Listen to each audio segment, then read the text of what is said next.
é a forma como você vai explicar um conteúdo.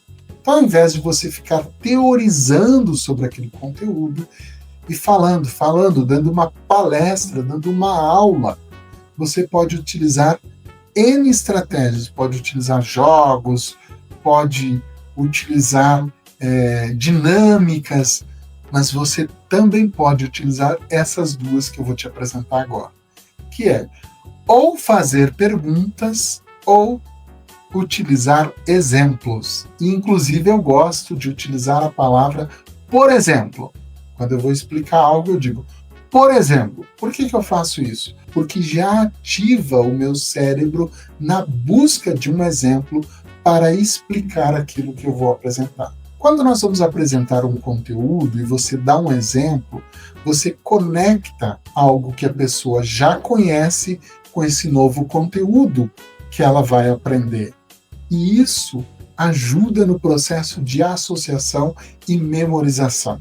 Você torna algo que é de conhecimento da pessoa e conecta, associa com algo que ela ainda não sabe, mas vai ficar mais fácil dela saber com o exemplo que você vai apresentar.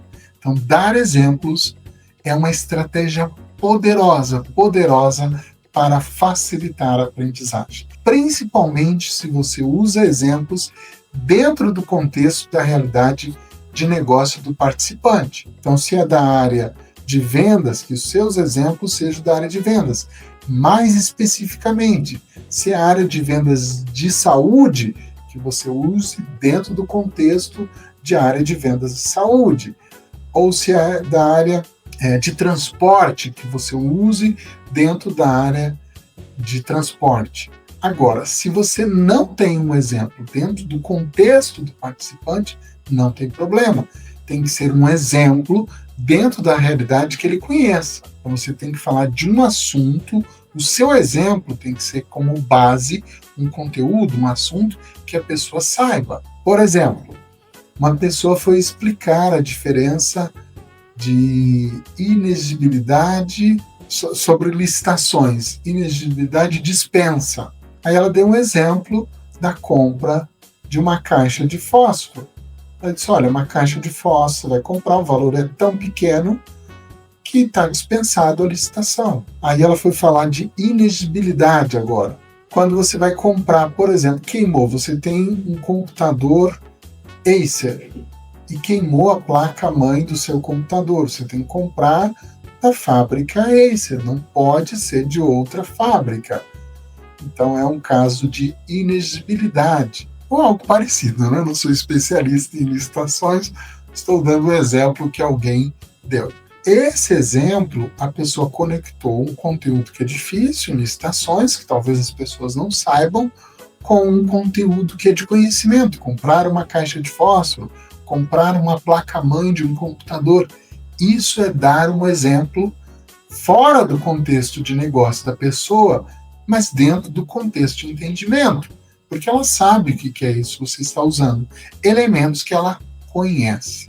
Agora, você também pode utilizar exemplos dentro do contexto de negócio, que aí é mais forte para os participantes, porque demonstra que você conhece a realidade deles. Imagine que eu quero explicar um conteúdo sobre comunicação assertiva, o comportamento agressivo, comportamento passivo e o comportamento assertivo. Eu posso dar um exemplo.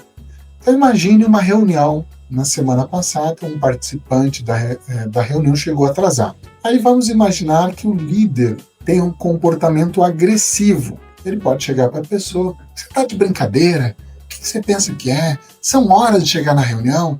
A gente fica aqui esperando você para começar a reunião? Então aqui é um comportamento agressivo, focado na pessoa.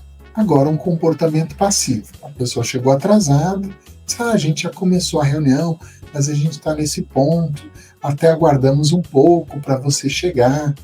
Comportamento passivo. Agora, um comportamento assertivo. Ele chama a pessoa no canto, longe dos demais, e diz, olha, para que a gente possa aproveitar melhor a reunião, é importante que você esteja no horário. Posso contar com isso a partir da próxima reunião? Acabei de dar um exemplo dos 3 comportamentos através de um atraso, que é algo que as pessoas conhecem, que elas sabem como funciona. Eu expliquei usando um exemplo. Agora vamos pegar o mesmo contexto de comunicação assertiva e eu vou fazer com perguntas. Então, imagine que eu estou explicando o mesmo conteúdo, eu não dei esse exemplo e vou fazer perguntas. Aí eu posso perguntar para os participantes, como que é a linguagem corporal de uma pessoa que está falando de forma agressiva? Eles vão falar assim, assim. Como que é a expressão facial de alguém que está falando de forma agressiva? Como que é o tom de voz? Quais palavras que a pessoa utiliza? E agora, de uma pessoa que está com a comunicação passiva, como que é a linguagem corporal? Como que é o tom de voz, a expressão facial? Quais são as palavras que ela utiliza? E aí os participantes vão respondendo, vão interagindo. Quando você faz uma pergunta e você quer mais respostas, ou para ampliar a quantidade de participantes, ou porque as pessoas ainda não responderam corretamente, você pode utilizar os ampliadores. O que é um ampliador? O que mais? Além disso, quais outras opções? Isso são ampliadores. Ampliam o número de participação ou ampliam as respostas. Portanto, você pode explicar um conteúdo, dando exemplo, dentro do contexto de negócio da pessoa, de preferência, ou fazendo perguntas. Agora, um cuidado.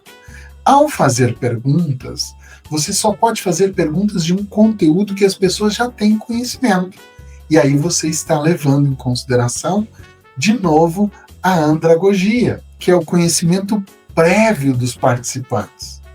As pessoas chegam no treinamento não com uma folha em branco, elas têm conhecimento sobre a maioria dos temas que você vai apresentar. É claro que tem alguns conteúdos específicos que talvez eles não saibam, principalmente questões técnicas, jargões, acrônimos. Então, se o participante não sabe daquele conteúdo, você não pode fazer perguntas, você tem que usar exemplos. Agora, se há um conteúdo que as pessoas já têm algum conhecimento, você pode construir, consolidar esse conhecimento através das perguntas. As perguntas são poderosas para gerar o aprendizado. Faça mais perguntas, facilite com perguntas, usando perguntas daquele conteúdo que as pessoas sabem. Imagine que eu quero ensinar o mapa, que é uma ferramenta para dar instruções aos participantes. E aí eu pergunto, o que é o M do mapa? Não tem como as pessoas responderem, porque elas provavelmente não conhecem esse acrônimo. Foi um acrônimo que eu criei. Então o M do mapa é motivo. O que é o A do mapa? Ação. O que é o P do mapa? Passo a passo. O que é o A final do mapa? Aferir o entendimento. Eu não posso fazer perguntas para os participantes, para eles dizerem que é motivo, que é ação, porque eles não conhecem. Essa ferramenta eu tenho que explicar dando exemplos. Então, por exemplo, quando você vai apresentar um conteúdo para a pessoa, para que ela possa querer fazer aquilo, o que você tem que dizer primeiro para a pessoa? Eles vão dar um monte de coisa. Além disso. Aí pode ser que surja lá motivo, razão, o porquê. Isso. Então, o primeiro elemento do mapa é o motivo. Depois que você deu um motivo, o que você coloca as pessoas para fazer? A atividade, a prática, isso, essa é a ação. Só que é importante que você especifique esse passo a passo. Aí é o passo a passo. Portanto, só podemos fazer perguntas de conteúdo que as pessoas têm algum conhecimento. E a partir desse conhecimento, as nossas perguntas ajudam a construir novos conhecimentos. Seja bem-vindo, seja bem-vinda. Se você gostou deste conteúdo, toda segunda-feira eu faço uma live ao vivo aqui no canal com foco em conteúdos para educação corporativa. É um conteúdo completo para você que quer se tornar uma treinadora ou um treinador corporativo, ou se você já atua nessa área, potencializar ainda mais os seus resultados. Aproveite para curtir esse vídeo, assinar o canal e eu te vejo na próxima segunda-feira.